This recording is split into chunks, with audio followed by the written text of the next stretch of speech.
We left Elba Island a little after 7 o'clock this morning, and it's about a little after 7 as we're approaching La Spezia in the Tuscan coastline area near.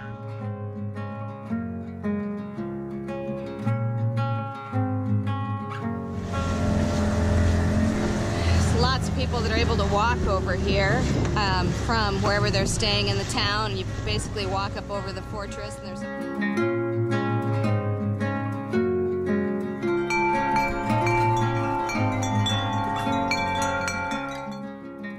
Hello, and welcome to Life 4.0.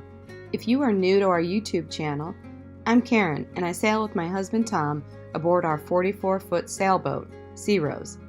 The name, Life 4.0, is an attempt to say we are in the second half of life on this incredible earth. We've raised and launched 2 sons, we've been married for over 25 years, and now we're exploring the world and doing things that make us happy. We share our adventures to hopefully make others happy as well. This past summer, we sailed in the Western Mediterranean, off of France, Spain, the Balearic Islands, Corsica, Sardinia, and the west coast of Italy. Our last video left off on the northeast corner of Elba Island.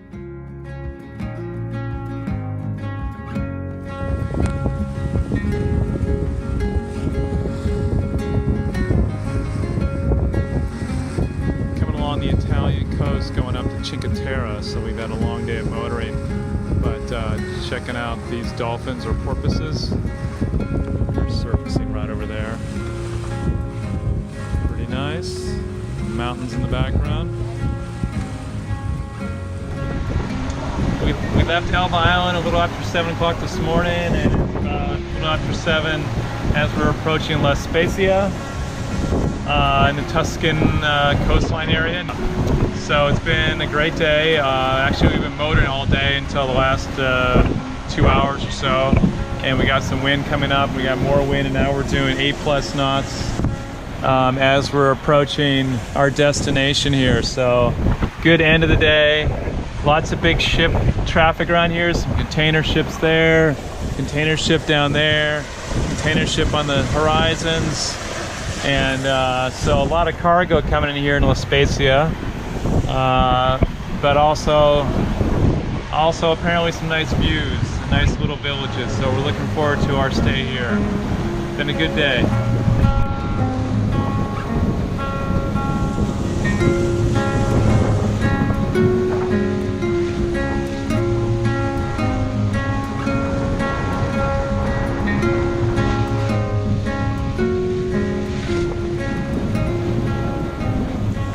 We anchored just east of the town of Porto Venere, arriving at dusk.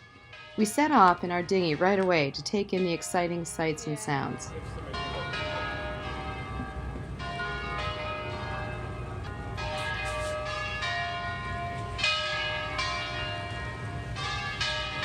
at all these people.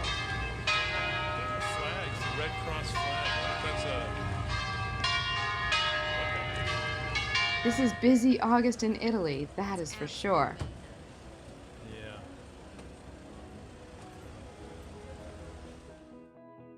Here's the town the next morning as Tom flew our drone overhead. The hill is topped with a massive fortification. Along the waterfront is an equally impressive structure that is part fortification, part town square, and part church. Now it was time to explore on foot. Our first set of stairs took us around the back of the high fortification. From here, you could look back over the busy harbor and marvel at the many buildings and terraces climbing up the hillside. This is also where hikers can pick up the footpath that goes up to the Cinque Terre area and through all 5 of the towns. This high perspective awarded stunning views. After our hilltop tour, we went into the narrow town streets. Check out this pasta shop. Very impressive work.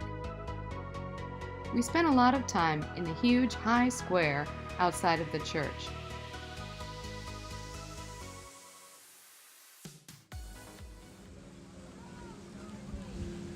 On one side, you can overlook Byron's Grotto, a popular swimming hole.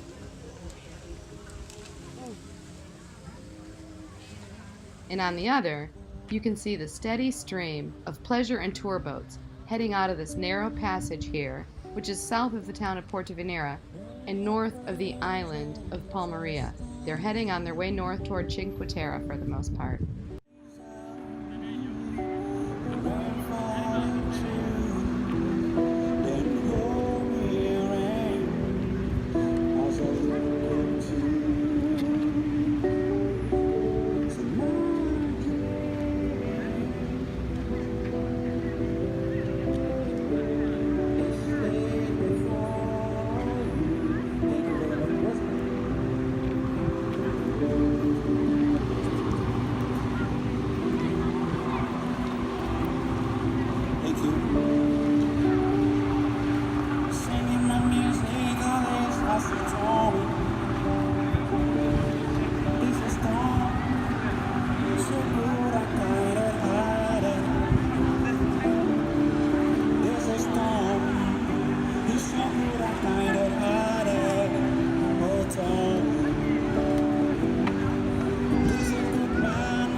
Porto Venere, and tomorrow we hope to go out through that passage out there, which is supposedly 2.4 meters deep. And we have a depth sounder here. It shows currently 30 meters deep. And so I'll keep measuring it as we head out here through the area that is the most shallow, just to make sure we know we can make it.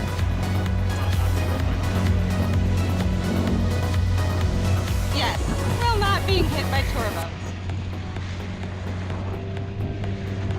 Okay, here we go.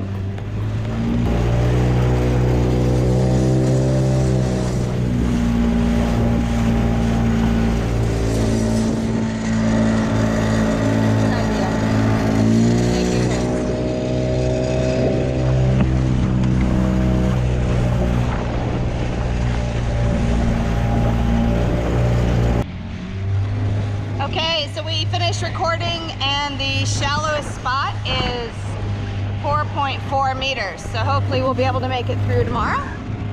We should. We draw 2.2 meters, so hopefully we're in good shape.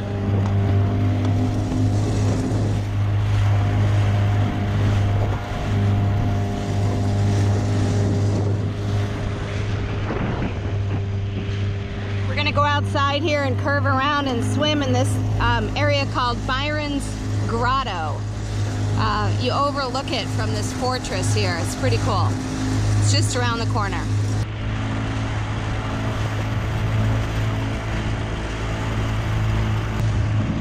You can see it on the way out.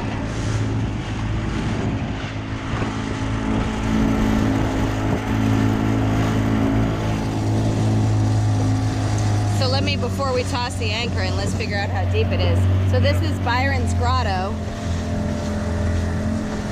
Lots of people that are able to walk over here from wherever they're staying in the town. You basically walk up over the fortress and there's a path down into here. Lovely area. All right, I'm going to check the depth here and we're going to try to anchor the dinghy so we can snorkel. All right. Women who sail have a women who snorkel too. Yeah, pretty cool spot. At the Grotto, Lord Byron's Grotto. We're not the only boat here. In company. Lots of boats going by. Yep.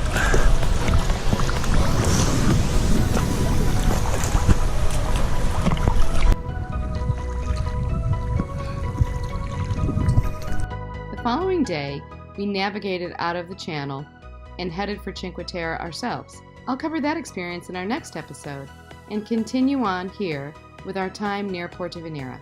Heading back south after Cinque Terre, our plan was to anchor off of Isola del Tino, just south of Porto Venere. We decided to stay outside of Isola Polmaria to see the striped rocks, the ones the architect of the local church was attempting to match with the church's wall construction.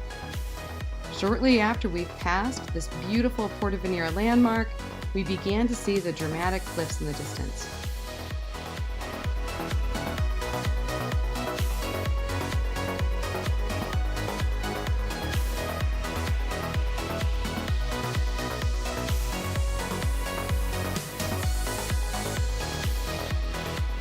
Once anchored, we had a special visitor. Okay, so rumor has it, there's a guy that sells gelato. So we're trying to get his attention to see if we can get some treats. Are you waving him? Okay. I have money here if we need it. All right, he's slowing down. It looks like we may get some gelato. Yay! Woohoo!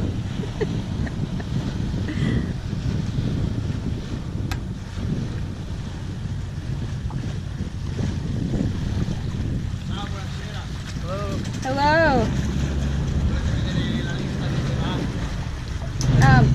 Do you speak English? Okay. Oh my goodness. I will have, I definitely need some kind of ice cream variety.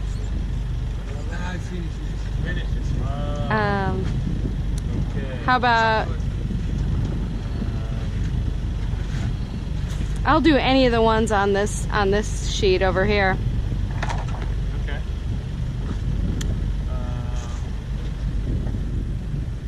This one here? This one? Yeah, two of those? Yeah. How much? How much?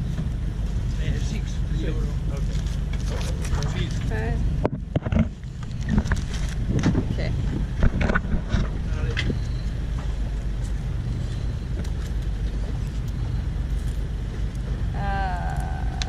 Oops, there's 7, but that's all right. Thank you very much. Grazie, thank you. Yeah, ciao. Very exciting. No, you're for you. That's Yeah. okay. Thank you. Ciao.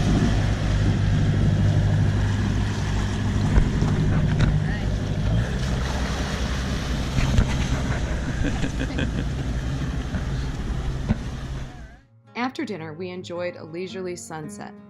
Looking toward the mainland, we frequently saw cargo ships passing quite close by. Looking out to sea, we saw the lighthouse beacon come to life. We felt protected here, under the lighthouse's watchful eye. We would head south tomorrow morning. Or would we? I awoke in the middle of the night with painful urination. Ugh, I knew what this was, and unfortunately I had no antibiotics for it. I eagerly searched the internet for how Italian pharmacies might dispense antibiotics for a urinary tract infection, or a UTI. I read tons of articles and travel forums, and it sounded like pharmacies used to be more casual but have gotten stricter in recent years. Regardless, we would need to take our boat back into Porto Venere for at least the day. My UTIs get bad very quickly, so I knew the drill. After we re-anchored off of the town, I located the nearest pharmacy, and I went there as soon as they unlocked their doors. I learned that there was a clinic and that the doctor had time to see people later that afternoon. Here's the notice. The doctor would be in from 2:30 to 3:30 today. With limited hours, I didn't want to leave anything to chance, so I arrived 45 minutes before it was to open. There was one other woman there, and by 2:30, there were 7 additional people. But no doctor. We were all gathering in the cramped lobby of an office building under this sign. The doctor showed up 20 minutes late, unlocked his door, and took the first person in. What a scream! There was no waiting room, no receptionist, no filing cabinets. The Italians were supposed to show some form of citizenship card, but of course I didn't have one. As I waited, I grew more anxious. Now that I had been waiting for over an hour, I was also in some serious pain. As I entered the examination room on my turn and realized the doctor spoke little or no English, I showed him my phone, where I had translated from English into Italian all of the symptoms I was feeling. I then began miming the pain I was in. He gestured for me to lay down and pressed on my abdomen, then sat me up to check my kidneys. All very normal checks for a UTI. However, he didn't take a urine sample, so he couldn't be sure of a diagnosis. Luckily, he trusted my distressed face and gestures and wrote me a script for antibiotics. He stamped his name on a blank piece of paper, wrote my first and middle name, and the drugs he prescribed, and that's it. I said, "I'm American, how can I pay you?" He said, €30. Easy enough. I handed him a €50 bill, and he got out his wallet and gave me change. I would have laughed out loud if I wasn't so in need of medication and his compassionate kindness. I filled the script for 2 meds, a total of €29, and then I beelined it back to the boat. Yeah, to pee. After my first medicine doses, we again raised anchor and headed back to, you guessed it, Isola del Tino, so we could watch the coming of night as the beautiful lighthouse came back to life. We left the anchorage before sunup for our trip south. And yes, I will be carrying antibiotics on future sailing adventures. Well, that's it for now. Tune in next week for the highlights of our time in Cinque Terre, the amazing cliff towns that long ago were only accessible by boat and the footpaths, which still connect them to one another and to the world today. Thanks for watching. Please like our video if you enjoyed this.